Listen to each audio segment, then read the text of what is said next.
Hi students, welcome all in our next class, chapter 4, 12th class.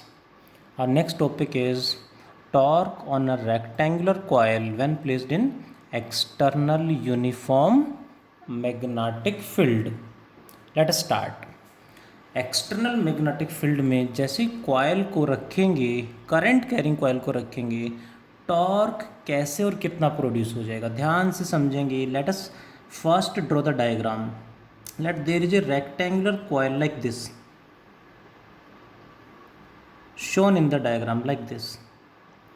Rectangular coil of length, let's take L and breadth B.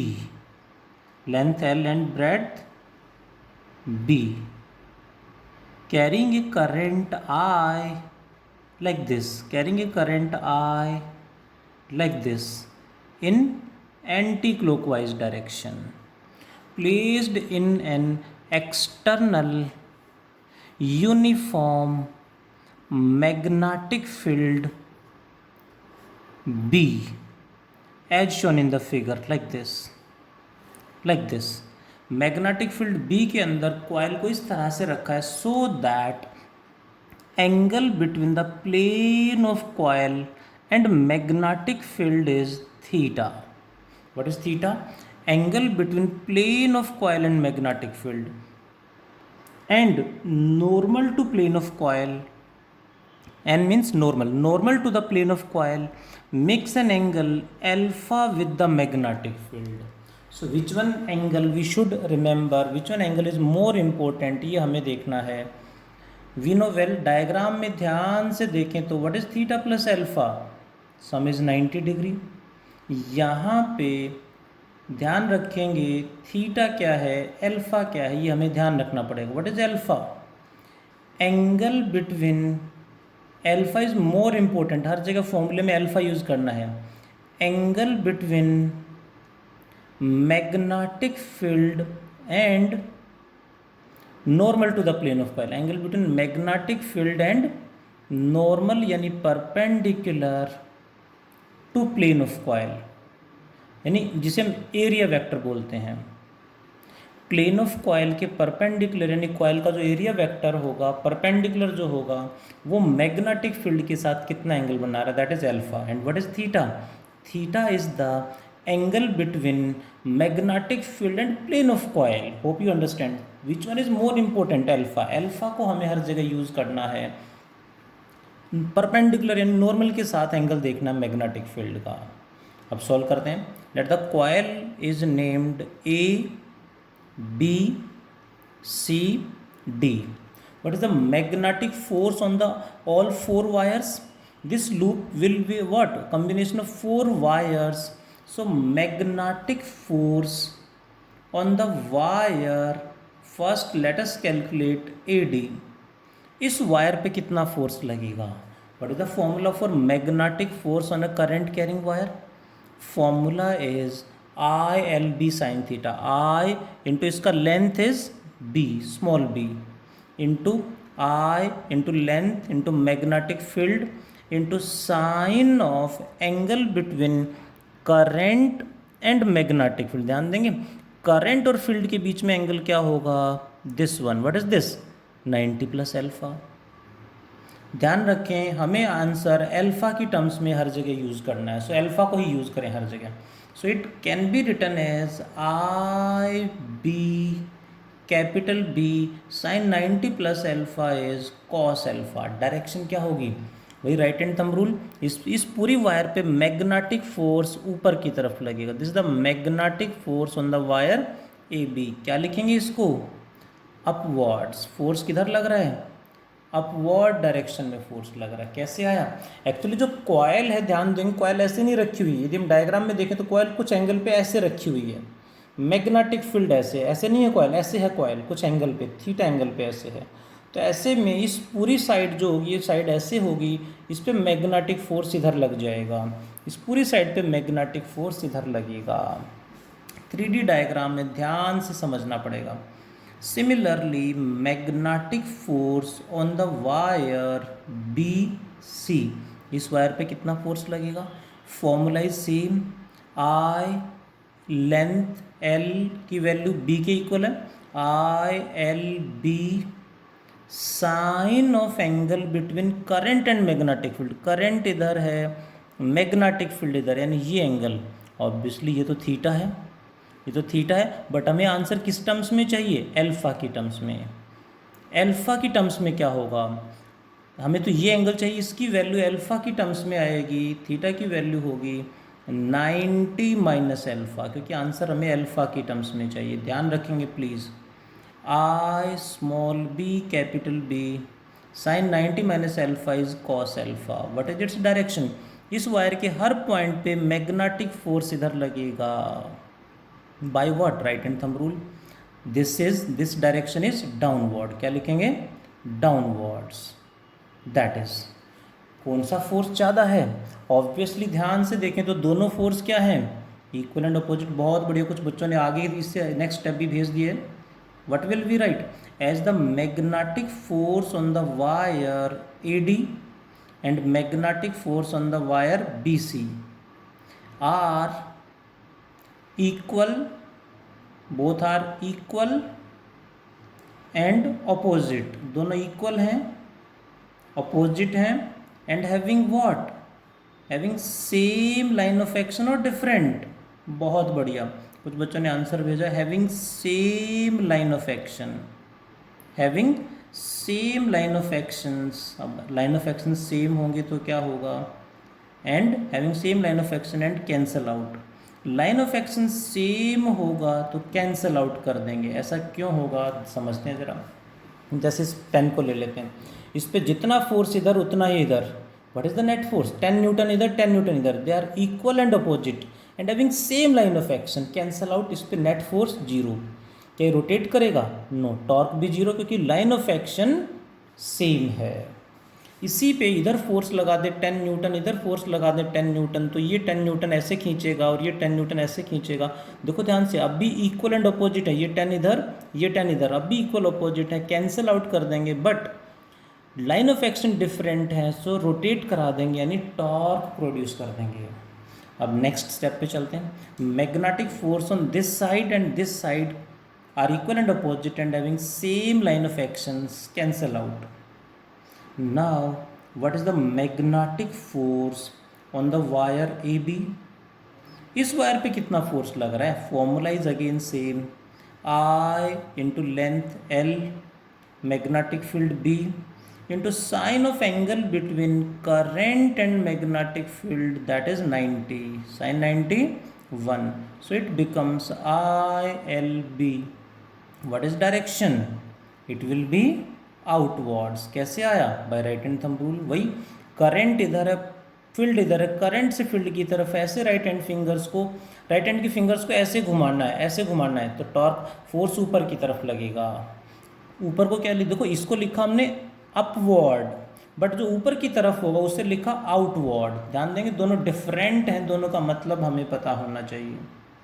Similarly magnetic force on the wire C D, four side थी, इस पे निकाला, अब इसकी बात करेंगे, on the wire C D is again I into length L into magnetic field B into sine of angle between current and magnetic field, that is again 90, sin 90 1, so it becomes ILB, what is the direction, it is written as inwards, inwards कैसे, क्योंकि current यहाँ पे इधर है, field इधर है, ऐसे घुमा देंगे राइट हैंड फिंगर्स को क्लॉकवाइज, मीन्स लाइक दिस, तो field force will be inward बोलेंगे इसको, ध्यान देंगे, इसको हमने लिखा था डाउनवर्ड, बट ये इनवर्ड यानी अंदर की तरफ है।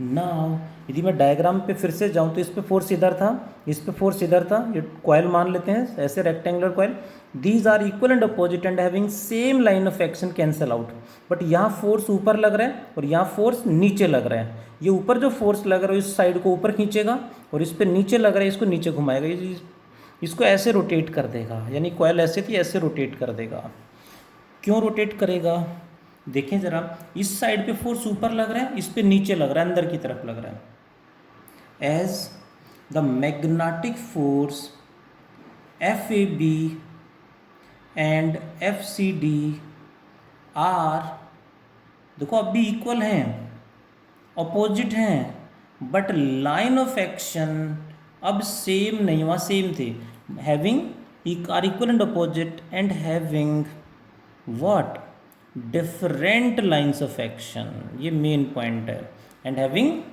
डिफरेंट लाइन्स ऑफ एक्शन, और डिफरेंट लाइन ऑफ एक्शन क्या कर देंगे, टॉर्क प्रोड्यूस कर देंगे, having different lines of actions, so these, what we can say, they produce torque, torque produce कर देंगे, दे प्रोड्यूस टॉर्क। अब टॉर्क का फॉर्मूला, टॉर्क कितना प्रोड्यूस करेंगे, let us calculate. Torque is given by either force, either means जो दो force जिनका line of action different है, either force between them into perpendicular distance, either force into perpendicular distance, either force is no doubt ILB, but perpendicular distance कैसे निकालें, perpendicular distance यहाँ पे कितना होगा वो समझने के लिए इसको हम इस कॉइल को इधर से देखेंगे, ऊपर से देखेंगे तो कैसे देखेंगे, क्योंकि कॉइल ऐसे है, इस पे यहाँ फोर्स ऊपर लग रहा है या नीचे लग रहा है, तो इसको हम कैसे देखेंगे, इसको इधर से देखेंगे तो ऊपर से देखेंगे यहाँ से 3D में, तो कैसे ये वाली साइड इधर से कैसे दिखेगी, 3D व्यू कह सकते हैं इसे हम, कुछ इस तरह से अपीयर होगी like this. I am talking about the wire AD only, AD, hope you got it. यानी इधर से देखेंगे तो कॉइल कैसे दिखेगी, इस हिस्से पे यहाँ फोर्स ऐसे लग रहा है ऊपर, जो हमें ऐसे दिखेगा फोर्स FAB, और यहाँ पे फोर्स नीचे की तरफ लगेगा वो हमें ऐसे दिखेगा FCD। Please understand 3D diagram है, थोड़ा सा विजुअलाइज करना ही पड़ेगा। यहाँ फोर्स ऊपर लग रहा है, यहाँ नीचे लग रहा है, उसको हमने ऐसे रिप्रेजेंट किया, दोनों फोर्स की वैल्यू पता है हमें ILB, बट इन दोनों के बीच में परपेंडिकुलर डिस्टेंस तो ये होगा, ये होगा या ये होगा, व्हाट इज़ दिस, A और D के बीच में डिस्टेंस कितना है, that is small b। Magnetic field diagram के अकॉर्डिंग चलें तो मैग्नेटिक फील्ड ऐसे है, ये एंगल क्वेश्चन में गिवन है थीटा, नॉर्मल के साथ एंगल गिवन है अल्फा, हमें तो इन दोनों फोर्स के परपेंडिकुलर डिस्टेंस चाहिए। If I will take this angle theta, तो ये भी थीटा होगा, ये 90 डिग्री, ये थीटा, तो ये हो जाएगा 90 माइनस थीटा, यानी ये बन जाएगा अल्फा। हमें परपेंडिकुलर डिस्टेंस चाहिए, let this point is O, so what is perpendicular distance, AB, AO या OD। परपेंडिकुलर डिस्टेंस का मतलब है वो डिस्टेंस जो इसके भी परपेंडिकुलर हो, इसके भी परपेंडिकुलर हो। ऑब्वियसली ये डिस्टेंस OA इसके परपेंडिकुलर है और इसके भी परपेंडिकुलर है, सो परपेंडिकुलर डिस्टेंस इज OA। अब OA की वैल्यू कैसे निकालें, ये साइड B इसके साथ अल्फा एंगल बना रहा है, क्योंकि मैं अल्फा की टर्म्स में आंसर देना है, इसको नहीं देखेंगे। B इसके साथ अल्फा एंगल बना रहा है, जिसके साथ एंगल बनाएगा वो हमेशा कोस कंपोनेंट, यानी ये B, तो ये B कॉस अल्फा, और इसका परपेंडिकुलर ये हो जाएगा B sine alpha. So perpendicular distance is B sine alpha. Torque becomes equals to ILB into small b sine alpha. यहाँ ध्यान रखें स्मॉल b और कैपिटल B में डिफरेंस क्या है। What is length into breadth, length into breadth we know well, area of the coil, IAB sine alpha, got it.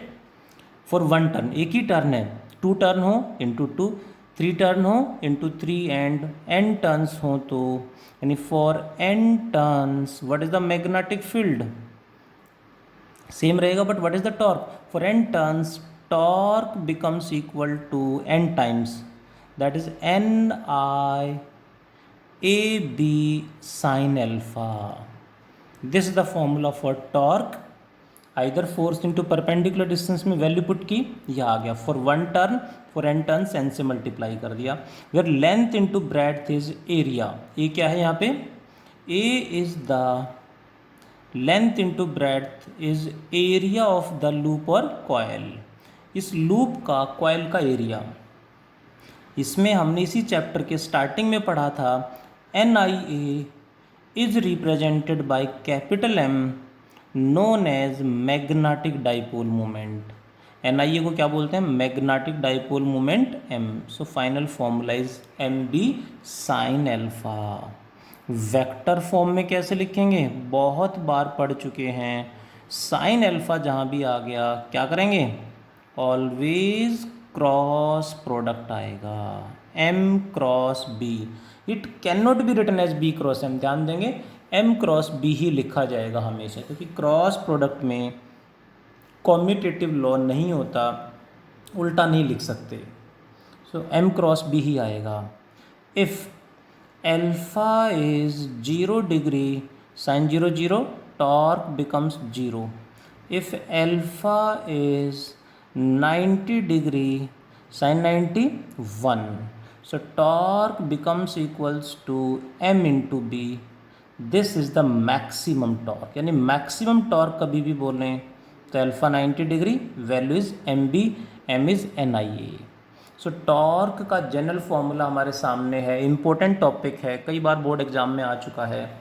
और इससे next topic जो हमें पढ़ना है मूविंग कॉइल गैलोमीटर, उसका बेसिक प्रिंसिपल यही है।